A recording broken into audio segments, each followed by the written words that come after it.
everyone, my name is Jenna, but you guys can call me Jen, and welcome back to my channel. Welcome to yet another weekend reading vlog. Hi, hello. This weekend, I am headed up to the lake tomorrow morning because it is Canadian Thanksgiving. So it is a long weekend, thank God, and I'm going up to just relax at the cabin.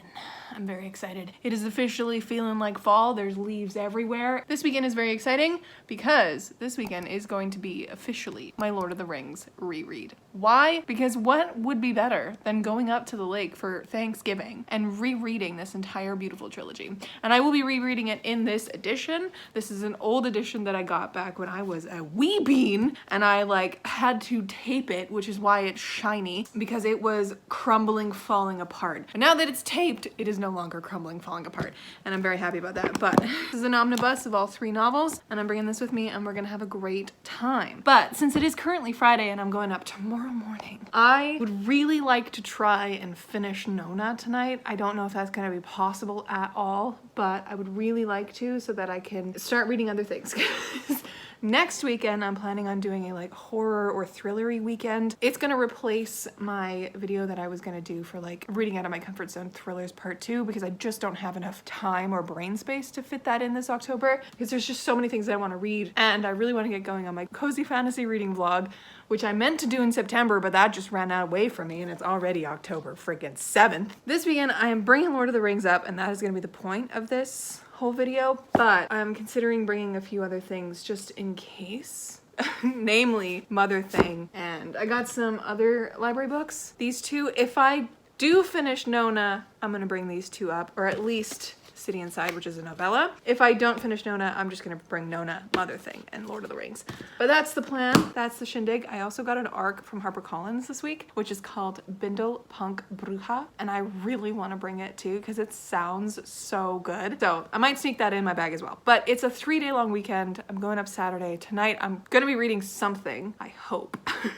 Still making my way through Nona. I'm still confused, and this one is quite a bit slower than the previous 2. I'm hoping it picks up at some point, but I know Tamsin is quite, how do you say, she always has a point to what she's doing, you know? There's gonna be a reason why she's meandering a little bit and giving us this slower story with 3 characters that we kind of know from previous, and then Nona, who's brand new, and she's a fresh baby because she's only been alive for 6 months, or aware for 6 months, I guess, because she's a new soul in a new body kind of a thing. We don't know who she is. That's a big question that they're trying to figure out. But she is the sweetest. I want to protect her at all times. I have theories about who she is because of how Harrow ended, but there are things about Nona that crush that theory a little bit, so I'm so confused. And I want to see my girl Gideon on page. So I'm gonna just keep reading until I find Gideon, and then I'm gonna cheer. And if Gideon doesn't come on page in Nona, I'm going to riot.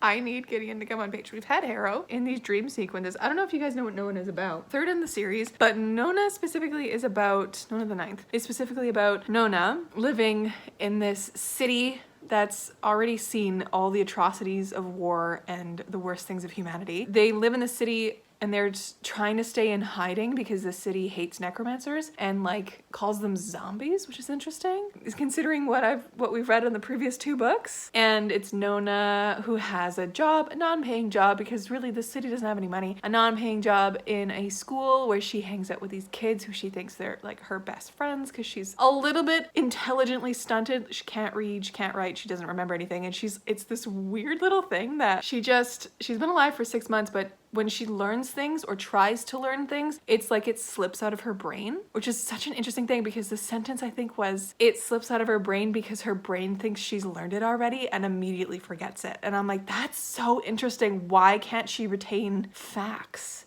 She can't really retain facts. She just kind of vibes, and I love her to pieces, and she's so good. But I need to know where Gideon and Harrow are, because what the hell happened at the end of the last book? And people online are telling me that it's a little bit more easy to follow than Harrow and Gideon were, and that it answers so many questions but also leaves you with so many more. So I'm hoping that this is a really satisfying read from top to bottom, because I found that with both Gideon and Harrow previously, they were very satisfying reads, as in favorite reads of all time. So I'm hoping Nona just kills it. I'm hoping Nona kills it. And I trust Tamsin to make things make sense by the end. I'm rambling about Nona because I'm very excited about it, but yeah.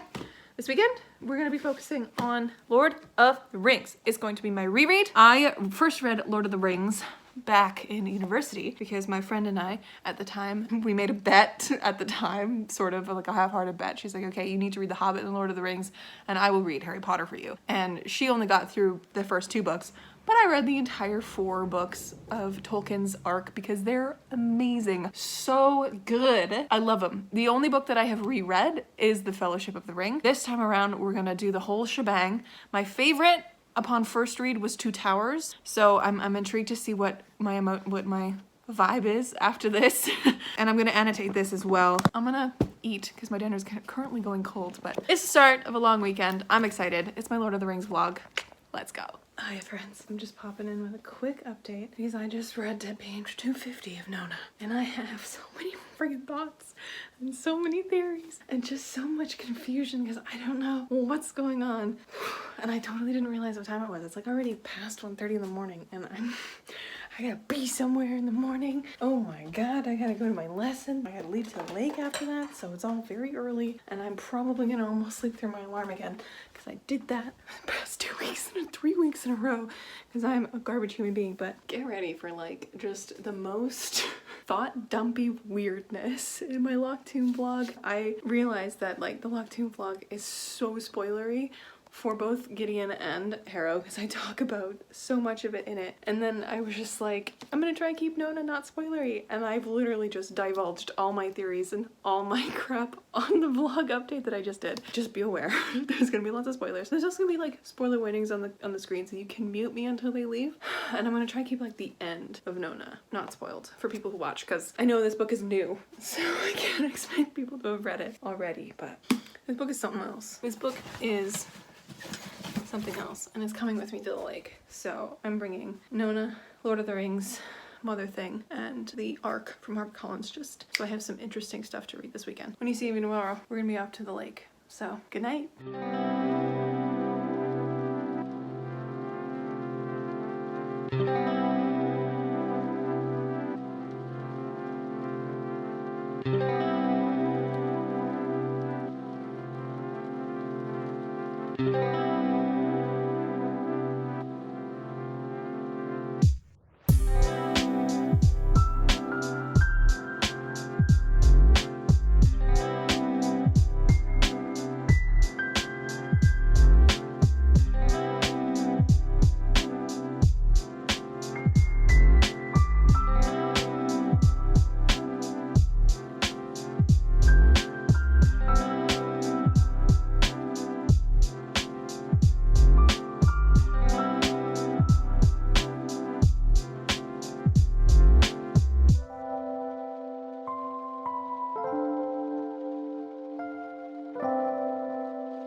happy Saturday. I'm whispering because it's late. My parents are sleeping in the room over there. But I wanted to update you guys. I'm at the lake, if you couldn't tell. And I finished reading Fellowship of the Ring. There's something so delicious about reading an entire fantasy book in one day. I'm listening to as I read this, because there's no way I could do that without the help of an audiobook. I'm listening to the Andy Serkis version, which was very good, and it is on Scribd. So if you've been thinking about Scribd and want to give it a try, there is a link in my description for a free month, so you should do that, because that would be great. The Fellowship of the Ring is one that I've reread the most, and I absolutely adore it, and it was still wonderful. Although this time through, I actually understand a lot more of like what they're talking about in all of the politically charged scenes, especially like the Council of Elrond stuff. I kind of actually understood what was going on, which is nice, because the first time I read this, it just went right over my head. I don't know what I'm doing, reading books that are just generally confusing and then rereading them and finding them fine. But this was fun. This was very good. I'm gonna hop into Two Towers tomorrow. The Two Towers is my favorite one. I'm very worried about reading The Return of the King because I just remember how hard it hit me. And I'll probably have to finish Return of the King once I get home on Monday, unless tomorrow's just an epic reading day and I read both. But I don't think that'll, well, it's possible because I read all of this chunk today. And this next chunk is both of the rest, like the other two books. So, who knows? I mean, at least Two Towers is tiny. It's only this many pages. So, and then we're just Return of the King end. But yeah, these two are all that's left. I love it. Absolutely love it. I'm living my best life.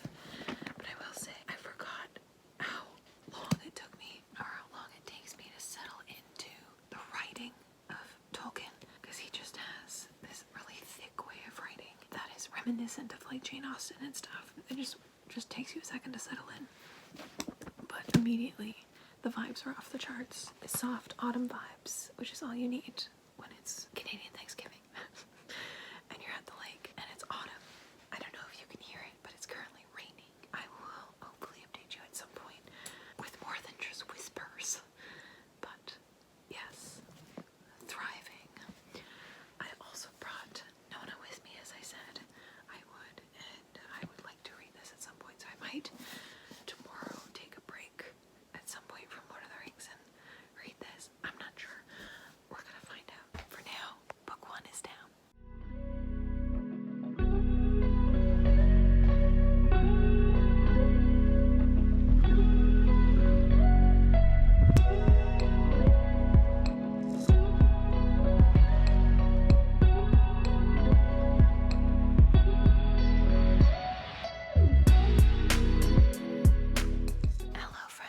We're back to whispering vlog clips. It is now Sunday, and I have finished the Two Towers. I forget how good it is, you know? And like, reading these books like concurrently, or not concurrently, one after the other, makes me realize how much Tolkien really meant for it to just be one big book. Like, because in today's book market, it's like we wouldn't end the Two Towers where it ended now. You know? Like, it would be probably well into the events of The Return of the King. Anyways, I love that book because it's structured differently, right? When I'm reading the first part, I forgot that there's another part to it. And then when I was reading Sam and Frodo's part, I was like, oh my god, I forgot that I had read Aragorn and their part first. Because you just get so engrossed in their parts. Anyways, I've done that. And it's only like 10:45, so I'm gonna start The Return of the King because I'm going home tomorrow. So I'm probably gonna have to finish this book when I get home tomorrow. But what else did I do today? I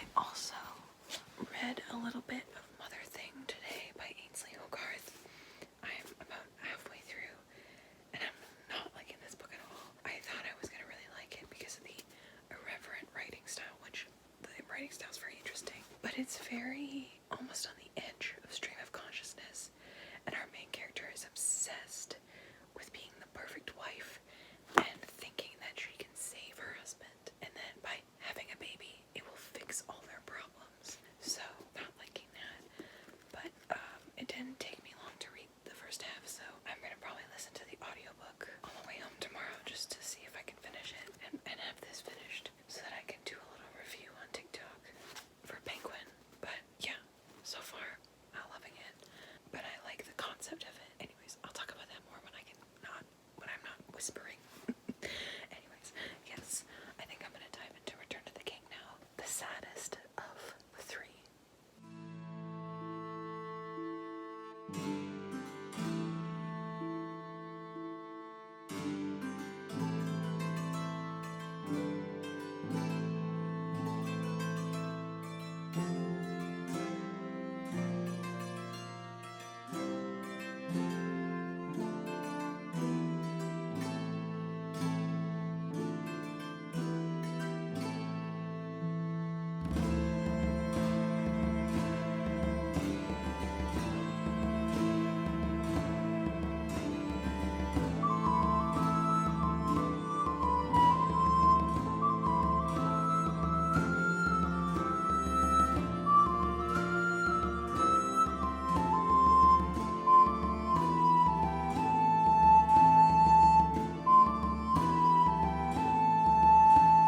Hello friends! Happy Monday! I am home. I am here, back in my place. It's been a pretty slow day today. I wanted to pop in because I got some reading news and I felt like it was probably time to officially do a full reading check-in. Since at the lake I just whispered at you. I did officially finish a book coming home today. And I finished Motherthing by Ainslie Hogarth, and I didn't like this book.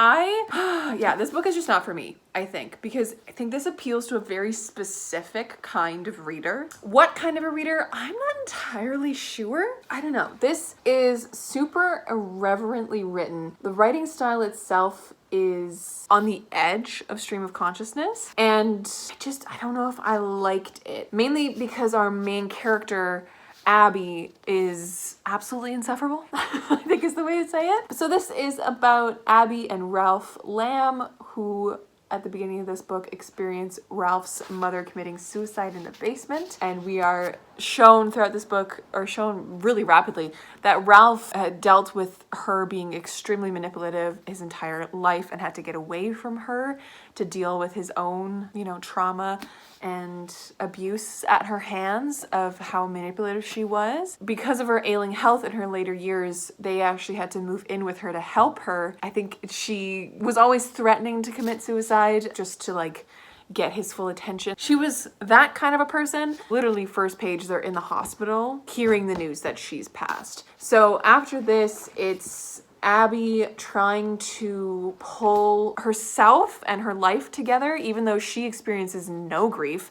She does not really even care. All she cares about is getting her husband back to, paying all attention to her and fixing him and curing him of his depression, making this perfect image of a perfect family, And she's obsessed with being pregnant and having a baby, and just so much so that she puts that label on almost every other person in her life that she's around, which isn't many people. She only really has her husband and this woman that she takes care of in this care home, because she works in a care home. Abby, that's her job. And so she calls this elderly woman in this care home her baby in her head. She's just oh, my baby. I gotta go take care of my baby. She's obsessed with becoming pregnant and thinking that a baby is going to completely fix his mental state. So much so that she actually contemplates a couple times lying to him and saying that she is pregnant just so that she could see the joy be fixed in him. I don't know, the treatment of mental health in this wasn't my favorite because, as I said, Abby thinks that she can just fix him and save him and be the perfect wife and put all these beautiful things together. And there's a quote in here that says something, a real home where everything had its place, where the sheets were always clean and the fridge full and every inch of it perfectly safe for public viewing. So Abby's obsessed with the image of stuff. She doesn't actually understand that, or she can't connect with the deeper meanings of anything. She's just so wrapped up in this, and she doesn't change throughout the entire book. There's no character arc for her. It's just the events of the book happening, and her husband dealing with his grief almost on his own, because she just goes to work and hangs out with her baby, quote unquote. It's the elderly lady, and she just kind of like comes home and expects him to be better all the time and like tries to feed him, but he just won't eat, and he's making himself like a hole essentially in their living room. She's just like, oh, like once I get pregnant, everything will be fixed and everything will be better and all that kind of stuff. But he won't even like touch her because he is being haunted by his mother, because his mother has shown up in the basement and like won't leave him alone and is essentially haunting him in that way, putting him through this deep depression. Sort of, that's what she thinks, that his mother is putting him through the depression, when really that's just a mental illness, and that just happens when people go through grief and lose somebody. Our main character is awful. So yeah, like she's a physical embodiment in the basement haunting him, and also sort of haunting our main character very like gently. It's more haunting her through the suffering of her husband. The ghost of her mother-in-law is trying to steal her husband away, and it's like, if I won't let you have him even when I'm dead kind of a thing. So I don't know, there's like the aspect of, it's like, it's just like thrown in for spice. There's a little aspect of like oracle work at the beginning, or like a seer. It's mentioned at the beginning, but then it's forgotten throughout the entire book and then brought up again at the end to fix an issue. And they give our main character essentially like, yeah, your mother-in-law is essentially now a demon clinging on to you too. You have to show the demon and your husband essentially pure devotion, and you have to feed him with a very specific meal, and that'll like break the tether. It'll like change something, and I'm just like, this is not how you deal with somebody's grief or mental health. Like, I think that really bothered me. And our main character is absolutely awful. Like, she just is obsessed with the image of the perfect family and having like a real home with like this perfect thing, because she's gone through her own trauma as well, but she doesn't deal with any of it, and she just doesn't change throughout the whole book. So I don't know if this at all seems interesting to you, if you like reading about insufferable characters and like stream of consciousness and stuff like that, then pick up Motherthing. Thank you, Penguin, for gifting me a copy to read and review. I was very excited about this one, but I just don't think this book was for me. I think many people out there will enjoy it at some point, or, you know, in some way. Just wasn't quite for me. But this weekend, I spent the whole weekend reading through, of course, Lord of the Rings by J.R.R. Tolkien, and this was just a joy. Last night I got to, I think it was like 40 something pages into Return of the King. It's really hard to tell because the omnibus is using like continuous pages. So this is page like 800 and something. So 822. So it's hard to tell what page I'm on, but I just barely started it last night. And I do want to see if I can wrap up Return of the King today and wrap up my reread of it.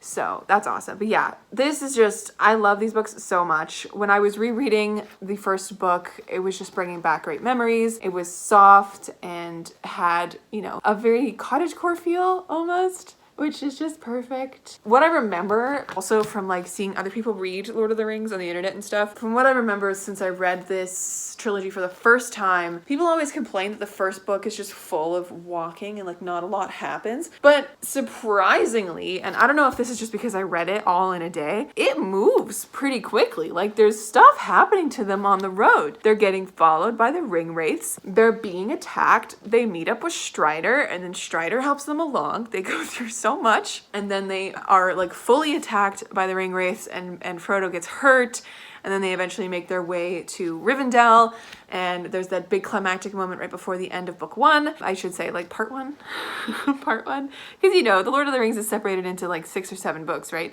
So it's, yeah, so at the end of book one, right before book 2, not Two Towers, but actually like book two, there's that climactic moment, and then Gandalf comes in, because Gandalf is amazing, and the second half of the book is just them traveling as the Fellowship and like figuring out all the political stuff. I gotta say, the first time I read The Lord of the Rings, a lot of that like rabble about like what was going on in the kingdoms and all these different names and characters and all this kind of stuff and like reports, and I was so lost because I had no idea what any of it meant or what it was referring to. But now that I've like read the book a couple times, and I can see kind of like being on the fantasy internet and being kind of entrenched in Lord of the Rings fandom, not as much as I would like to be. It's really interesting, and it's using names that I'm like, oh, I recognize that now, and I'm actually following the thread of what all these stories are happening, especially in the Council of Elrond chapter. So I really liked that. It was a great time. First book, Fellowship of the Ring, I read to Andy Serkis's audiobook, but then The Two Towers, I listened to Rob Inglis's audiobook, which is the original one, and I gotta say, I think I like Andy Serkis's better, which is wild. I don't think I'd ever say that. I never thought I'd say that. Rob Inglis's voice is easy to ignore or like not pay full attention to. But yeah, The Two Towers is my favorite of the trilogy as of the first time I was reading it. I don't know if it's gonna be my favorite this read through, but yeah, I just love The Two Towers. And as I mentioned last night, I love the structure of The Two Towers, which is like where you have book 3 and book 4 of The Lord of the Rings, and they are running concurrently in time, but you read book 3 first, which follows Aragorn and Gimli and Legolas as they try to find Merry and Pippin, who have been taken by the orcs, and then eventually have to go to war and like save Rohan and all this kind of stuff and get the kings involved and whatever. And then like, you know, the return of Gandalf and that kind of stuff. And then you have the Sam and Frodo storyline after that, where they meet up with Gollum and then they are traveling directly to Mordor, and then all this stuff with Shelob at the end. I love the structure of that. I don't know what it is, because in book 3, I get so entranced in the storyline of like following Aragorn and Gimli and Legolas, and like Legolas and Gimli's like friendship and the return of Gandalf and the rise of Aragorn into the character he's supposed to be and like all this kind of stuff. I get so entranced in that I completely forget that there's another storyline happening alongside of it. And then you get to the end of book 3 and you're like, oh yeah, Sam and Frodo, forgot about them. And so you have to go and you read through Sam and Frodo's storyline. And then I forgot completely that it was the same book that I was reading the Aragorn stuff beforehand. And now I'm a little bit of the ways into Return of the King. And I gotta say, first chapter of the Return of the King solidified Pippin as one of my favorite characters of this entire series, which is so wild for me to say, because I think the first time I read this, I was really annoyed with Pippin because he was just like messing things up for everybody. The first chapter of Return of the King, I love Pippin so much. I think like my favorite characters are Samwise and then Pippin, which is wild. I don't know why. Rereading this series is like, man, Aragorn is so emo. He's so emo and so dramatic. He's a dramatic king the entire time, literally. And I just, it's so good. But yeah, so that's my little reading update for the weekend.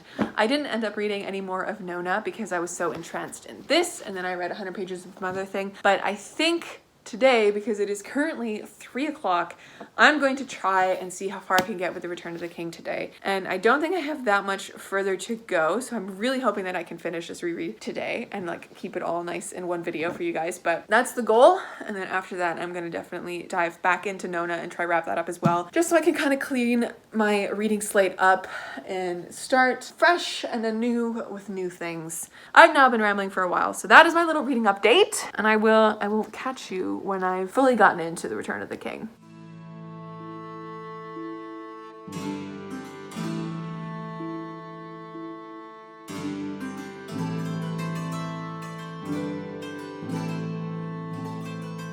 Well, my friends, that is that. Oh my god, that book, it gets me so bad. Most of the Return of the King, I cried.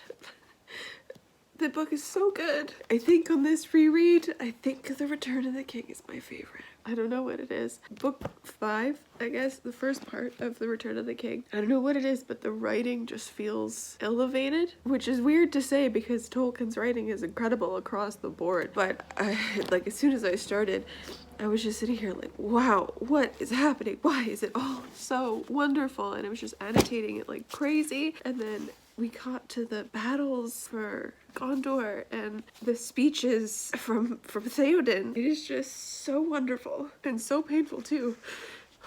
I will say, of course, I think a lot of people have commented on the numerous endings that Tolkien has laid out for us. There's a lot of it that should have been cut out, and you can almost feel that Tolkien himself didn't want to leave. I remember the first time I read this book, I tried to do a vlog update much like this, and I just started weeping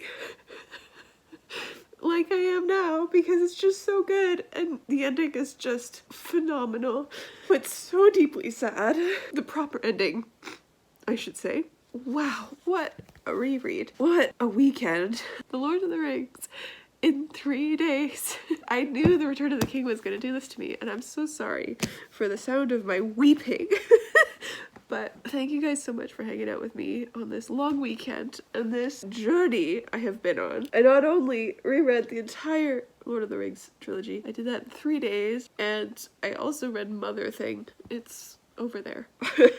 I have yet to rate that, so you'll have to wait for my wrap up for that rating, but I didn't like it, so it's probably only a 2-star or something like that. But each one of these books, every single one of them, phenomenal. 5 stars. I just, you know, what a series. I really need to now actually go and read more of Tolkien's work, because I, like, throughout the read of both of the first 2 books at least, I've just kept coming across these moments of history that were mentioned and just being like, I wish I knew more about the stories and the history and the lore of Lord of the Rings. And I'm like sitting here and I'm like, well, guess what?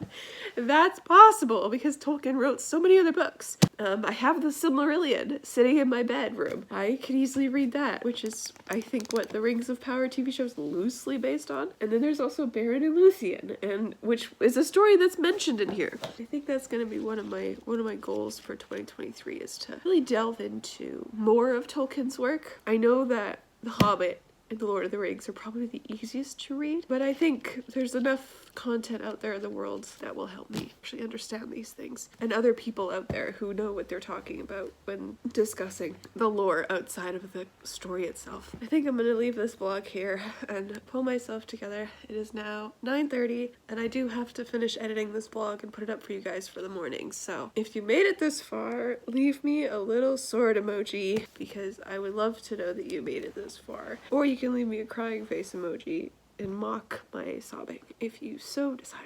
I don't mind. I'll catch you in another video very soon. Stay kind and keep on reading. Good night, guys.